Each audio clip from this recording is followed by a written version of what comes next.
They say fences make good neighbors, but I've learned gates do something even better.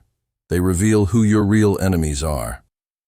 My name's Ethan Cole, 49 years old, owner of 34 acres outside Prescott, Arizona.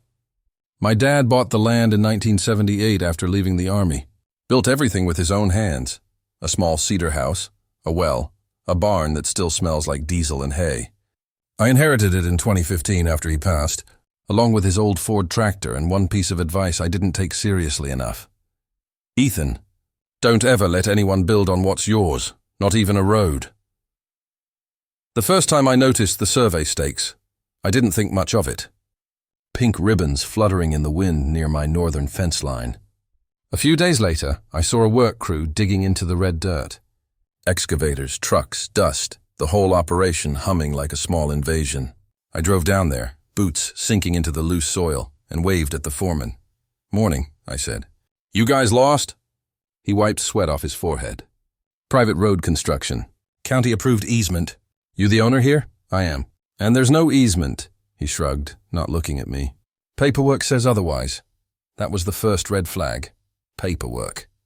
Nobody ever says that word unless they're trying to bury you under it.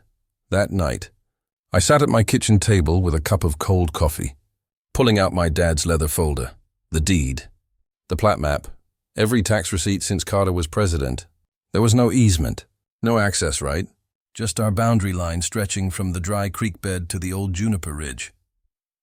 2 days later, I came back from town and found the crew had cut through my barbed wire fence, 10 feet wide, running a straight dirt strip right through the middle of my property. I stood there staring at the tire tracks, feeling that kind of anger that doesn't make noise. It just hums inside you like voltage. The next morning, a black SUV rolled up. Out stepped Mark Reynolds, mid-50s, real estate developer, slick hair, golf tan, a man who smelled like aftershave and paperwork. He smiled like someone selling condolences. "Mr. Cole, glad we could finally meet," he said. "We're developing a small private neighborhood down the ridge. The road crews must have jumped the gun. My apologies. Jumped the gun. They bulldozed my pasture. Yes, but it benefits you too. Access to the highway, higher property value. Win-win. It's trespass." His smile didn't move. "Look, we've already poured gravel. It'd cost us a fortune to reroute. I'm sure we can come to an agreement." I looked past him at the torn fence line, at the orange cones marking a path through my land like a scar. "You're not asking, are you?" He sighed as if I were the unreasonable one. "Tell you what, we'll maintain the road at no cost to you. You'll have access any time.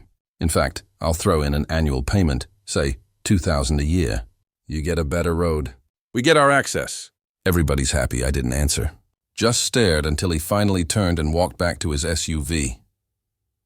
That night, I parked my truck near the pasture and watched the lights of the graders pushing dirt into neat lines. It hit me then, they weren't building for convenience. They were building ownership by habit.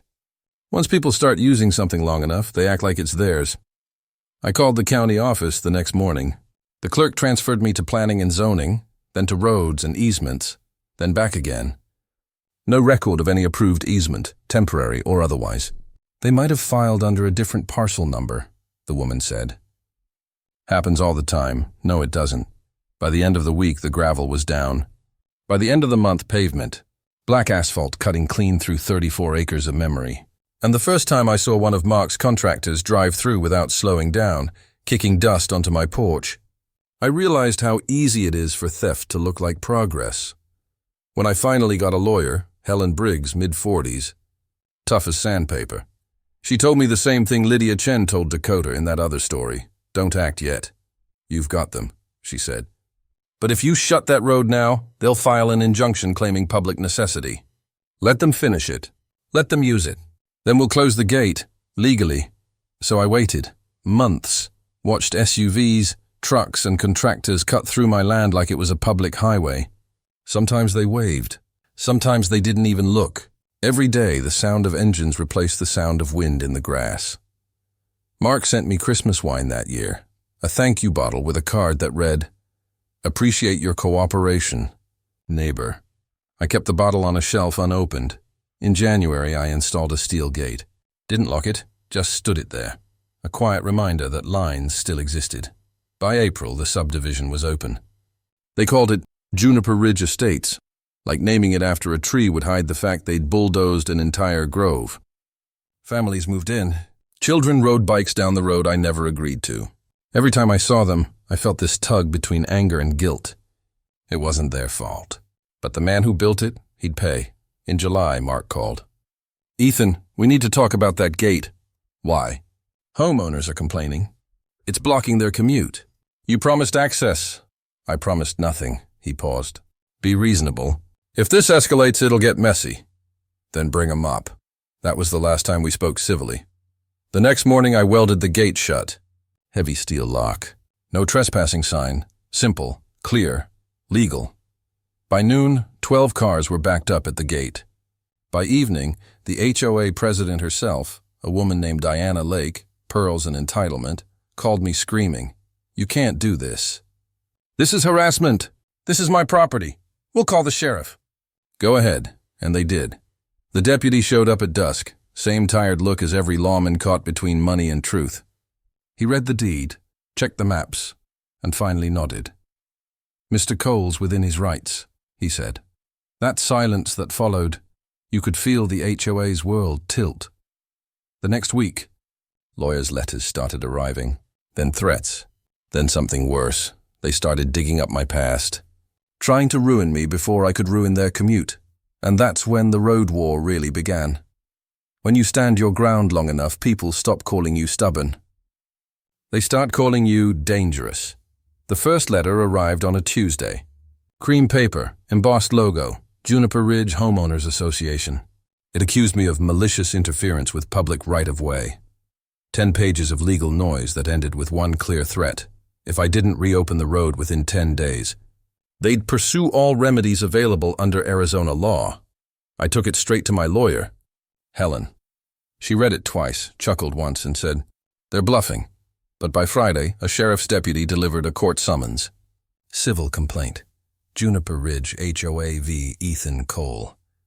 They were suing me for damages, claiming I'd cut off emergency access, delivery routes, and community connectivity. Helen leaned back in her chair, tapping the edge of the file. "They've got money," she said. "Developers fund the HOA, not homeowners. But money doesn't make them right. Still, I knew what they were trying to do. Drag me through court until I gave up or went broke. Over the next few months, my mailbox turned into a war zone. Notices, depositions, subpoenas. Mark Reynolds had turned the homeowners into an army. They said I was endangering children, blocking ambulances, and tanking property values. I was the villain of every HOA newsletter. They even sent a drone over my property, hovering just low enough to be irritating, high enough to stay legal. I shot it down anyway. When the case finally went to pre-trial mediation, I walked into that room like it was a firing line. Across the table sat Mark, his lawyer, and 2 HOA board members. Their smiles were rehearsed. Helen sat beside me with a binder thicker than a phone book. Mark started soft. "Ethan, we both know this isn't personal. Let's end it. You drop the gate and we'll drop the suit." Helen leaned forward. "You built a road on private land without permission." "That's trespass, not a misunderstanding," the HOA's lawyer cut in. "We have documentation showing an implied easement. Mr. Cole's family allowed public use of that path for decades." That made me laugh.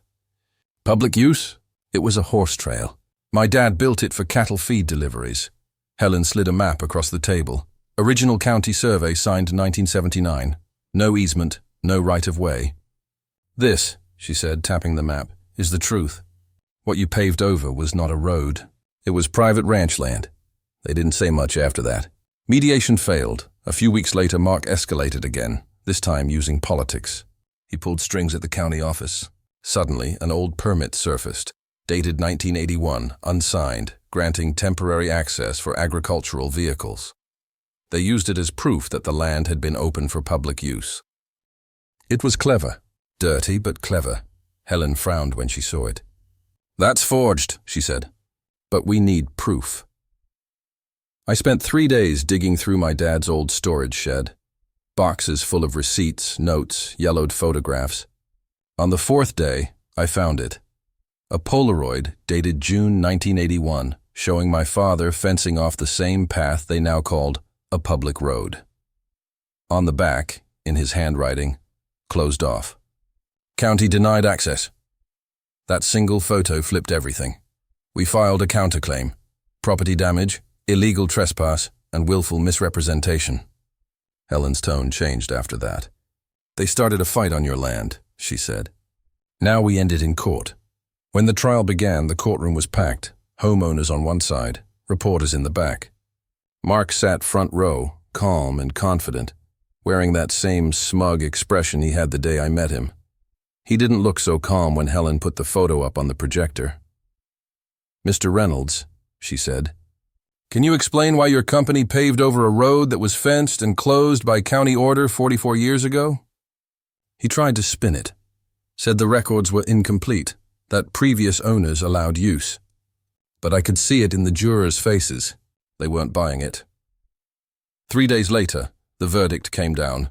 The HOA and Mark Reynolds' company were found liable for trespass and unauthorized development. They were ordered to remove the pavement, restore the land, and pay damages, $312,000. My right to restrict access was reaffirmed.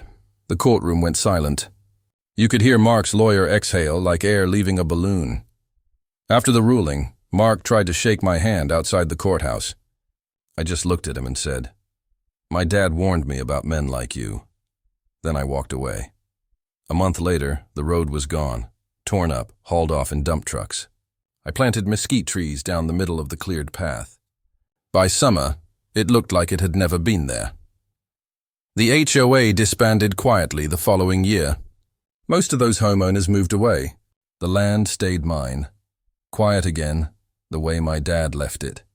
And every time I drive past that gate, I still hear his voice. "Don't ever let anyone build on what's yours, not even a road."